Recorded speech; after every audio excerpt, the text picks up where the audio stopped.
இப்படி கட்டுமஸ்தான உடலை காட்டி இன்ஸ்டாவில் வீடியோக்களை போட்டு தனது ஜிம்மிற்கு வர வைப்பவர்தான் இந்த பூபேஷ் ஸ்ரீவத்சவா. புரோட்டீன் பவுடர் சாப்பிட்டால் தன்னை போல மாறலாம் என கூறி இளைஞர் ஒருவரின் உயிரை பறித்தவரும் இவர்தான். நிம்மதியா ஒரு புரோட்டீன் குடிக்க விடுறாங்களா? ஃபர்ஸ்ட் ஆஃப் ஆல் இந்த நியூஸ்ல வர்ற அந்த பையனோட ஃபேமிலிக்கு என்னோட ஆழ்ந்த அனுதாபங்கள். இந்த வீடியோல நான் கவனிச்ச முக்கியமான விஷயம் என்னன்னா, கரெக்டா நியூ இயருக்கு முன்னாடி இந்த வீடியோ ஏன் வரணும்? என்னோட கன்சர்ன் என்னன்னா, இதுக்கு பின்னாடி இருக்கிற ஃபேர் மாங்கரிங் பத்தி தான். இதை பார்க்கும்போது எனக்கு ஒண்ணுதான் ஞாபகம் வருது. உண்மை ஜெயிக்கிறதுக்கு தாண்டா ஆதாரம் தேவை, பொய் ஜெயிக்கிறதுக்கு குழப்பமே போய். நம்ம ஊர்ல ஆல்கஹால் கன்சியூம் பண்ணி மல்டிபிள் டெத்ஸ் எவ்ரி வீக் நடக்கதான் செய்யுது.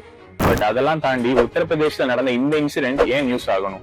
என்னோட advice as natural body builder என்னன்னா, இந்த மாதிரி வீடியோஸ் பார்த்து கன்ஃபியூஸ் ஆகாம வெயிட் ட்ரைனிங்ல ஃபோக்கஸ் பண்ணுங்க. உங்களுக்கு புரோட்டீன் மாதிரி ஒரு சோர்ஸ் மேல நம்பிக்கை இல்லைன்னா chicken, eggs or even paneer use பண்ணி நீங்க வெயிட் ட்ரைனிங் கண்டினியூ பண்ணுங்க. ஜிம் போறதை விட்டுறாதீங்க.